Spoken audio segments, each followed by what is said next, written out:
once again, we'll turn to Luke chapter 8. Look at Luke's account of Jairus and his daughter. We'll read verses 40 to 42, and then again verses 49 to 56. It came to pass that when Jesus was returned, the people gladly received him, for they were all waiting for him. And behold, there came a man named Jairus, and he was a ruler of the synagogue. And he fell down at Jesus' feet and besought him that he would come into his house. Verse 49, while he yet spake, there cometh one from the ruler of the synagogue's house, saying to him, Thy daughter is dead. Trouble not the master. But when Jesus heard it, he answered him, saying, Fear not, believe only, and she shall be made whole. And when he came into the house, he suffered no man to go in, save Peter and James and John, and the father and the mother of the maiden. And all wept and bewailed her, but he said, Weep not. She is not dead, but sleepeth. And they laughed him to scorn, knowing that she was dead. And he put them all out, and took her by the hand, and called, saying, Maid, arise. And her spirit came again, and she arose straightway, and he commanded to give her meat. And her parents were astonished, but he charged them that they should tell no man what was done. The miracle of Jesus raising the daughter of Jairus is intertwined with the miracle of Jesus healing the woman who was plagued with a 12-year incessant flow of blood. The two miracles are intertwined. They're separate, but very closely related, occurring at the same time. We see in Matthew chapter 9, verses 18 and 19, you have the account of Jairus. Then in verses 20 through 22, you have the account of the healing of the woman. And then verses 23 through 26, the account of Jairus. Mark, it's Mark chapter 5, verses 21 through 24. You have the account of Jairus again coming to Christ. Then you have an interruption, this woman with the flow of blood, verses 25 through 34. And then again the account of Jairus in verses 35 through 43. And so it is here in Luke. In Luke chapter 8, verses 40 through 42, you have the beginning of the account of Jairus. This is followed by the interruption of this woman with the flow of blood in verses 43 through 48. And then in verses 49 through 56, the account of Jairus is resumed. So, I want to speak on interruptions in life and the strengthening of faith. And again, though these two miracles are separate, they are interrelated. In the accounts, Jesus' journey to heal the daughter of Jairus, all three accounts, is interrupted by the healing of this woman with the flow of blood. The miraculous healing of this woman becomes a part of the account regarding Jairus and his daughter. So though, again, two separate miracles, the accounts are viewed as a connected event. There are many practical lessons to be gleaned from these two miracles. Both have some parallels. The number 12, the woman with the flow of blood, that went on for 12 years. Jairus' daughter was about 12 years old. Ritual impurity was involved in both. The woman with the flow of blood was ritually considered unclean, and the coming into contact with the dead body would involve ritual uncleanness. And then the approach was similar. Both approach Christ in humility and desperate need, but then there are some contrasts as well.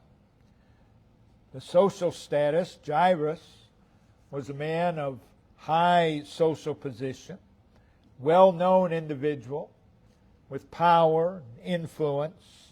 The woman with the flow of blood, she's unnamed, known only by her condition, and she would have been an outcast due to her plague. They approach Christ, they both approach in humility, but Jairus approaches Christ publicly, pleading for help. The woman with the flow of blood approaches Christ secretly, slipping through the crowd from behind. The problem, there's a contrast. Jairus faces what appears to be sudden and an acute crisis, while the woman with the blood flow, she'd been dealing with this for 12 years. And then there's the timing aspect. The raising of the daughter of Jairus was delayed by this interruption. And the healing of the woman with the flow of blood was instant. So there are contrasts, there are similarities. In both accounts, as we've already seen, the situation moves from bad to worse, and from there to a miraculous transformation. In the case of the woman with the flow of blood, she goes from diseased with an issue of blood to nothing bettered, but rather grew worse, to whole. So she went from bad to worse to better. And in the case of the daughter of Jairus, again, the situation moves from she lay a-dying to dead to she arose. Again, they all point to what Jesus can do. And the lesson in both of these accounts is that there are no hopeless cases with the Lord. Again, within the account of Jairus and his daughter is the account of Jesus healing this woman with a chronic plague. And in the account of Jesus healing this woman, it's an interruption that the Lord would use, I believe, to strengthen the faith of Jairus. So let's look first of all at the interruptions. There are really more than one in the case of Jairus. Again, his 12-year-old daughter is at home, lying on a bed, sick, and dying. Jairus, heavily and overwhelmingly burdened for her, greatly pained within, with anguish and turmoil of soul, he comes to Christ, falls at his feet, pleads with Christ to heal his daughter. And we hear Jairus in Matthew's account, my daughter is even now dead. But come and lay thy hand upon her, and she shall live. That shows the urgency of the situation. Jairus felt a great urgency. In Mark's account, my little daughter lieth at the point of death. I pray thee, come and lay thy hands upon her, that she be healed, and she shall live. Jairus is desperate. There's no question.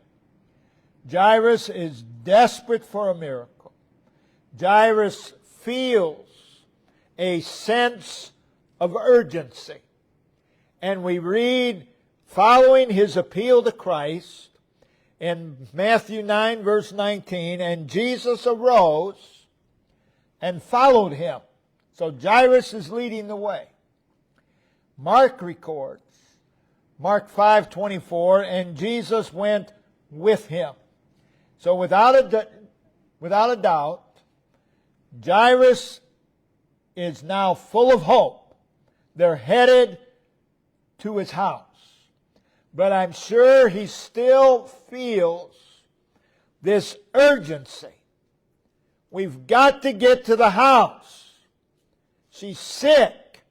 She's dying. And as Jesus is headed to the house of Jairus, there are what appears to be an interruption in the entire process. There was this thronging multitude. If it was just Jesus and Jairus walking to the house, they could walk at a rapid pace. This is urgent. But there's this thronging multitude. The procession is moving slowly. And Jesus went with him, Jairus, and much people followed him and thronged him. The people are pressing upon Jesus. They are, in Jairus' mind, slowing him down. And surely Jairus is thinking that there's no time to spare here. We don't have time to spare. And perhaps he views this mob of people as an intrusion, as a disruption, and that at a very inopportune time in the mind of Jairus. His daughter, sick, dying, and he probably wishes that these people would just get out of the way, that they would just back off so that they could get to the house as quickly as possible. From human appearance, the mob of people are in the way. That's not so from the Lord's point of view, but that would definitely be so from human appearance. And to the human heart and mind, this would be very bothersome. You're in a hurry, but you got all these people slowing the whole thing down. It would become exasperating, extremely trying. The 12-year-old daughter of Jairus is at home dying. And this crowd is growing in size. The people are pressing upon Jesus. From appearance, they are disrupting the progress toward the house. There was also this woman in the multitude with this flow of blood. As Jesus, with a procession of people pressing upon him, slowly making their way to the house of Jairus, this woman, with a very great need, she brings the entire procession to a stop. Everything stops. She had come up from behind Jesus and touched him. She had been made whole. She then made her way around in front of Jesus Christ. We read that in Mark 5:33. She came and fell down before him. So she's in front of him. Luke 8:47, she came trembling, falling down before him. So there she is in front of Jesus. Now remember what we said earlier. Jesus followed Jairus. So Jairus is leading the way. That would put this woman, she's in front of Jesus. Jairus is in front. So that would put this woman between Jesus and Jairus. And Matthew declares, again, Matthew 9 verse 19, that Jesus followed Jairus. So this woman's in between the two. And then she tells her story. Of all times to tell your story, we're in a hurry. We've got to get to the house. It says she declared unto him, that is unto Jesus, before all the people, for what cause she had touched him, and how she was healed immediately. Another disruption. However long it took her to tell her story, have no idea. But it's a disruption. It's a disruption to the house of Jairus. There's Jairus. He has this urgent need. His daughter is at home sick and dying. Jairus has hope as they're heading toward the house. But now this woman comes upon the scene and everything stops. And she tells her story of a miracle. An interruption, if you will. But I believe that was done to strengthen the faith of Jairus and to increase his hope. She told him, Jesus, she's speaking to Jesus before them all in the hearing of this multitude. And Jairus heard with his own ears how that she had for 12 years, well, that's about the same age as my daughter, who for 12 years had been an outcast.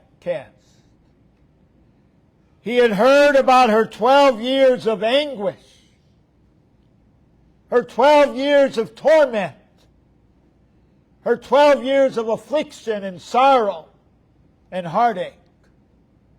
He heard how she had tried everything only to get worse, and how that she had nothing left. He heard her say to Jesus in the hearing of all, I came believing if I could just touch your garment, that I would be made whole.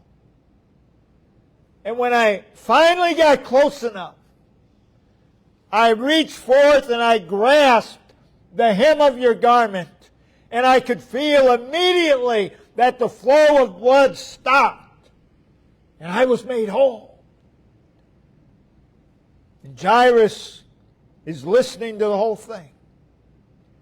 And he can now see the joy, and he can see the jubilation that this woman had. And he heard Jesus say to her, Daughter, daughter, thy faith hath made thee whole. And Jesus said that not only to encourage and to assure this woman that she had been made whole, but I believe he said it also to encourage and assure Jairus, your daughter will be made whole. Believe. Believe. So Jesus, the faith of Jairus I believe at that time was bolstered. It was strengthened. Then there came the news from the house of Jairus. Thy daughter is dead. There is Jairus. He's encouraged.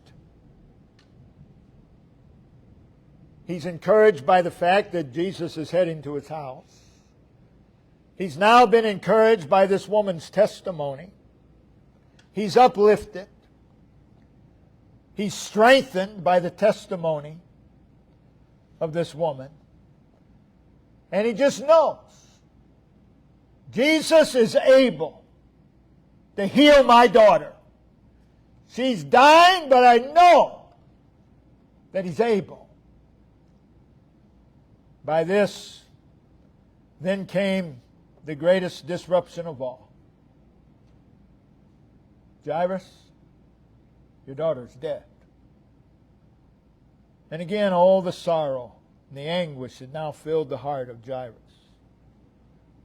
This was an intrusion that would test the faith of Jairus. As we said earlier, Jesus no doubt saw the expression of fear on the face of Jairus, and He would use this interruption to further encourage Jairus. He said, "Be not afraid. Only believe." Only believe.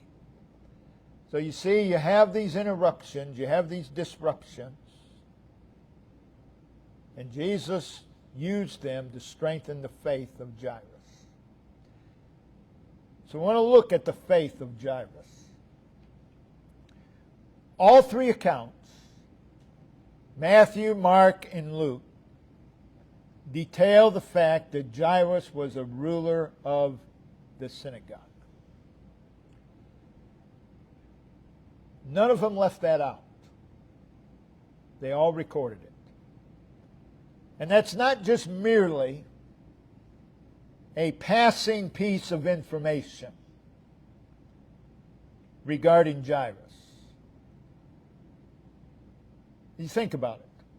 As a ruler in the synagogue, in all likelihood, he was there when Jesus had taught earlier in that Capernaum synagogue. And on that same day, Jesus cast out a demon from a demon-possessed man. In all probability, Jairus was there in the synagogue when Jesus healed the man with the withered hand. And I believe the faith of Jairus was being strengthened as he observed those things. He had a faith. He had a faith that drove him to Christ. That's how the whole account opens. There was a compulsion. There was a stirring within him to seek Christ. Jairus had a faith that drove him to the feet of Jesus as a dependent, as one who would plead and beg. Jairus had a faith that helped him deal with the circumstances. The faith of Jairus, the circumstances of Jairus were hard. His daughter's sick and dying. His circumstances were very demanding. They were grievous. She's sick. She's going to die. That was tormenting. That was of a piercing nature. It would be exhausting. You become very exhausted. But he had faith. that sustained him. He had a faith that caused him to be different from others. Again, when Jesus arrived in the area of Capernaum, a multitude gathered around Jesus, but Matthew, Mark, and Luke all take notice of Jairus. There was a certain ruler.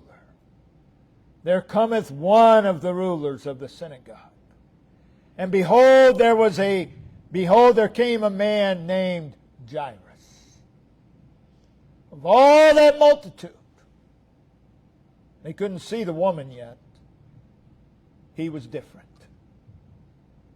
He was different. He was behaving differently. He was at the feet pleading. He had a faith that moved him to worship. Again, Matthew records that Jairus worshiped him. Has this great need. But he didn't just merely come to make a request. He worshiped.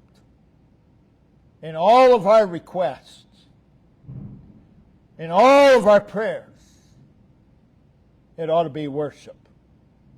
We shouldn't just seek Christ to get. We go to Him, we worship. He came ascribing worth and honor to the Lord. That is, Lord, whether you do what I'm asking or not, you are who you are, and you are worthy. You are worthy of honor.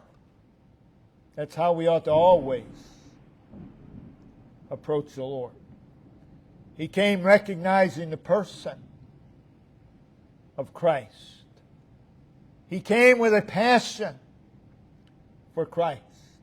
He came with a reverence for Christ. And he came with a spirit of surrender to the Lord. He came with a spirit of gratitude. That's what it means to worship. All of those things are included in worship. He worshiped Him. So there he is in a state of reverence and awe. In mind, in will, and in body. So he had a faith that caused him to take his proper place before the Lord. That's what faith will do. He also had a faith that caused him to persevere. Jairus believed. Jairus was persuaded that Christ was greater and more than the sickness that was taking his daughter's life. And he was persistent.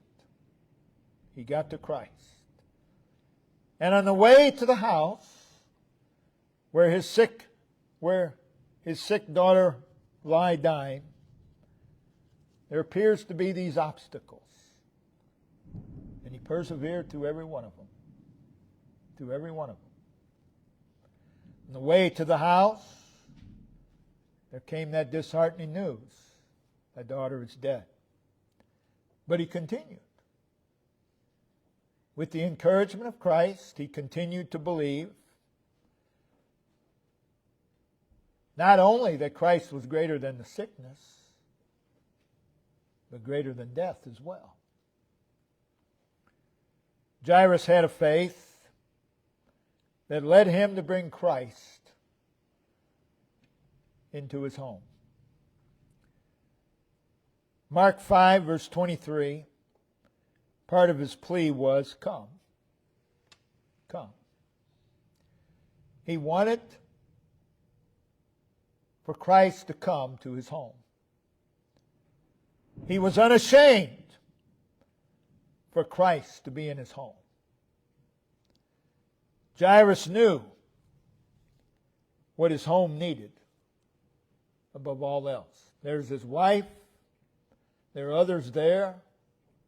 There's this cloud of death over his home. And Jairus knew, what my home needs more than anything right now is Jesus. So he invited Christ to come. In Mark 5, verse 38, and he cometh to the house. He cometh to the house of the ruler of the synagogue. Verse 39 of Mark chapter 5. And when he was come in. You have to come to before you can come in. You can't come in without coming to. So he came to the house, and then he came in. The faith of Jairus caused him to recognize the need of Christ in his home. The faith of Jairus gave him a desire for Christ to be in his home. The faith of Jairus, by the faith, he invited Christ into his home. He brought Christ into his home. And then once Christ was in his home, what did he do? He submitted to Christ in his home. So in closing, Jairus was a man of faith. But he still, as great as his faith was, we've seen the characteristics of his faith, it still needed to be further developed. It still needed to be strengthened. And whatever, it does not matter, whatever the degree of faith, it still needs to be developed. It still needs to be strengthened. And the Lord would use events in the life of Jairus to develop and to strengthen the faith of Jairus. I believe the Lord still works the same way. Christ would use the slow progress on the way to the house of Jairus to test the faith of Jairus. Christ would use the interruption of the woman with the flow of blood to further develop and strengthen the faith of Jairus. And then Christ would use the devastating news from the house of Jairus to encourage him to keep unbelieving. Keep unbelieving. Once they arrived at the house, and there lie his daughter. And we read, and all wept and bewailed her. This too was a trying of Jairus' faith. This too would be used to develop the faith of Jairus. And then when Christ said, "Weep not," she's not dead but sleepeth. Jairus' faith was being tried. Jairus' faith was being developed. So from all this, we see that delays are not necessarily denials.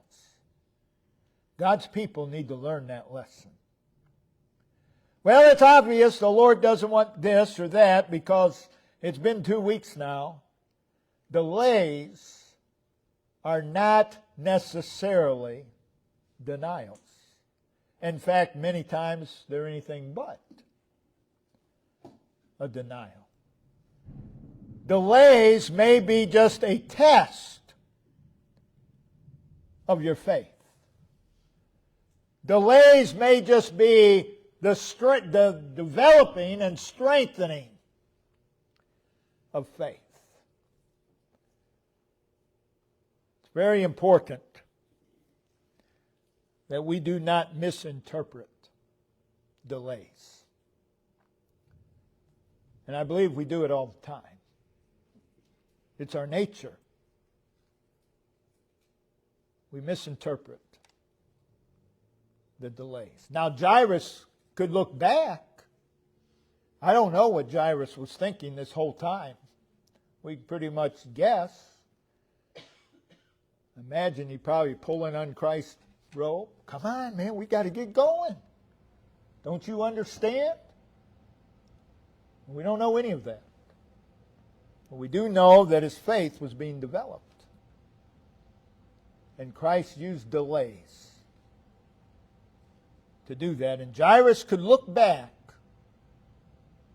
and he could see the reason I was in the synagogue that day when Jesus cast the demons out of that man was to strengthen my faith. The reason I was there when Jesus healed the man with the withered hand, same thing. That throng of people that was slowing Jesus down. Well, I can see it now. That was strengthening my faith. That woman who I thought, of all times, you got to tell your story now? Can't you wait? Tell it another time? It was all, but when I heard her speak and saw, my faith was strengthened. And when I heard that news, thy daughter is dead. And then Jesus said, believe. He could look back and he could see there was a purpose